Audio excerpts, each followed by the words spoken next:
Nobody begins by asking for darkness. They begin by telling themselves it isn't real. A board bought as a joke. A ritual challenge that promises nothing more than a thrill. A coven invitation framed as community, healing, or empowerment. A spell treated like intention setting. A symbol worn because it looks interesting. The language is always the same.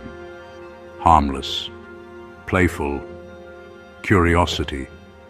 People don't think of these moments as choices. They think of them as experiences. Something to try once, something to walk away from.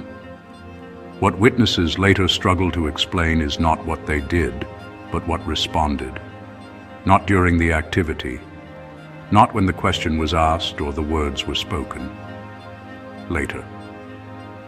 When the lights were off, when the phone was silent, when the laughter ended, that's when the sense of being alone vanished.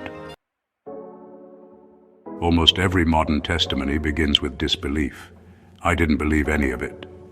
I was laughing the whole time. I didn't think anything could actually happen. A teenager joins a ritual challenge because it's trending and stops sleeping for days. A college student attends a group ceremony out of curiosity and begins waking to whispered thoughts that don't feel like their own.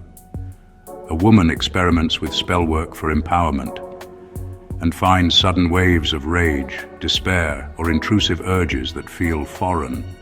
Different people, different circumstances, same realization. Disbelief did not protect them. Mockery did not cancel participation. Whatever responded did not require belief, only access. If you're watching this because something already feels off, you'll want to stay with this series. People begin noticing patterns they can't explain away. The activity ends, but the effects don't. The curiosity fades, but the presence doesn't. They disengage, yet something lingers. Fear replaces denial, not fear of the unknown. Fear of having been noticed. What makes this difficult to explain is how slowly the realization forms. At first, people don't panic, they rationalize. A bad night, stress, coincidence. Days pass, sometimes weeks.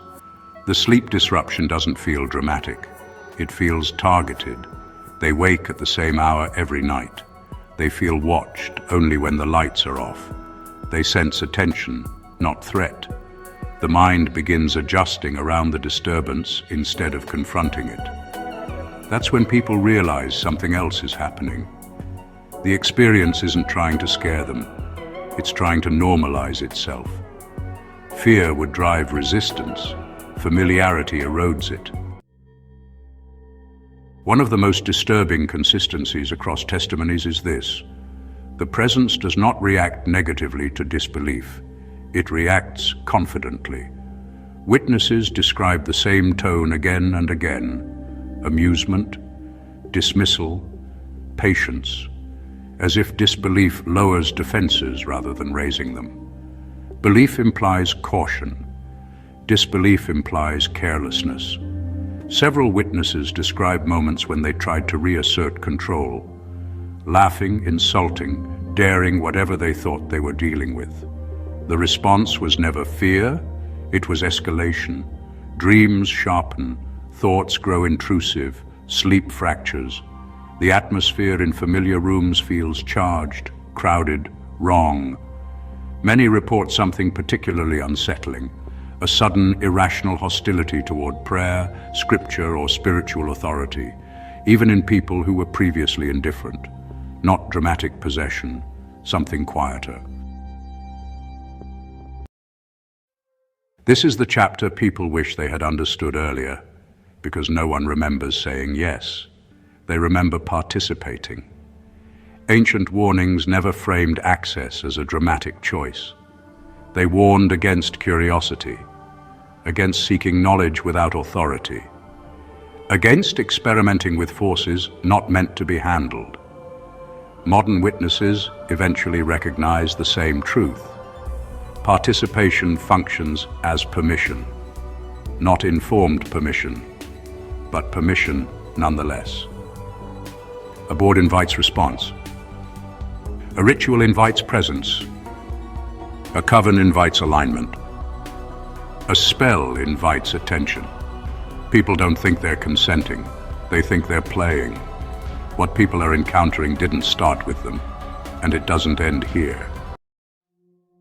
People expect the experience to end when they stop. It doesn't, because the activity was never the point. Access was. Witnesses describe the same slow unraveling, rooms that feel occupied when empty, a sense of being watched from angles that make no sense, emotional volatility that feels disproportionate, relationships deteriorating without explanation, compulsions intensifying, especially toward isolation, shame, or self-destruction. They try grounding techniques. They try logic. They try distraction. Nothing holds, because whatever answered did not arrive to perform. It arrived to stay, not visibly, not theatrically. Persistently. This is when witnesses stop. They stop talking about events and start talking about interference. Work suffers, concentration fractures, memory feels unreliable. People describe losing words mid-sentence, forgetting why they walked into rooms, feeling as though their thoughts are being nudged rather than attacked. Relationships strain because the change is subtle. Are you okay? Loved ones say, you're not acting like yourself but can't explain why. The witness can't explain it either. There are no visions, no voices most of the time. Just the growing sense that privacy has been compromised, not physically but internally, as if something has learned their rhythms and is adjusting around them. This is where panic sets in, because people assume disengagement reverses the process. They stop playing. They stop attending. They discard objects. They distance themselves from anyone involved, and yet the effects intensify. Witnesses begin to suspect something far more frightening than a bad experience. Closing the door is not automatic, because the door was never physical. It was relational. Attention was given. Engagement occurred. Boundaries were crossed unknowingly, and boundaries once crossed do not reset on their own. This is where desperation begins. Not desperation for knowledge, desperation for relief. This is the most dangerous phase. Not chaos. Silence. Witnesses often report a deceptive calm. Sleep improves briefly.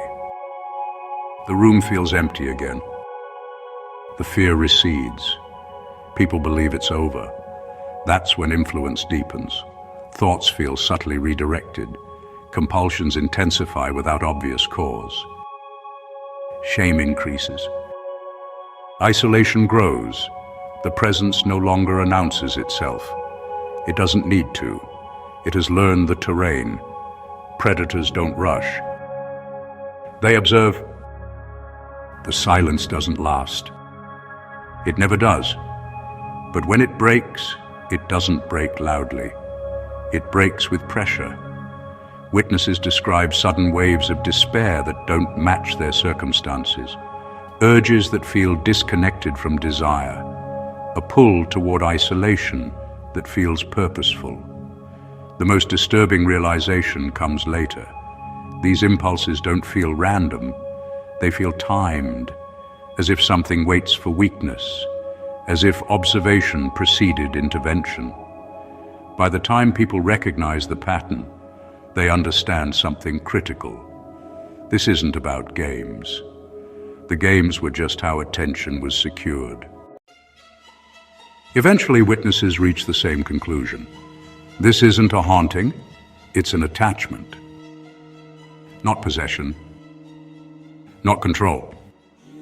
Influence, a foothold gained through curiosity, through play, through the assumption that disbelief equals safety. People don't feel invaded, they feel compromised. And that realization carries a chilling implication. If access can be granted accidentally, Then how many doors are being opened right now? Casually, socially, culturally, not through fear, but through indifference. Nothing about these practices looks violent. They look communal, empowering, entertaining. That's what makes them effective. Darkness doesn't need belief. It needs permission. And once permission is given, the question is no longer whether something heard you. It's whether something was already waiting. Make sure you subscribe to continue watching the Demons Among Us series. Next, the CERN question. When institutions open doors. Cheers!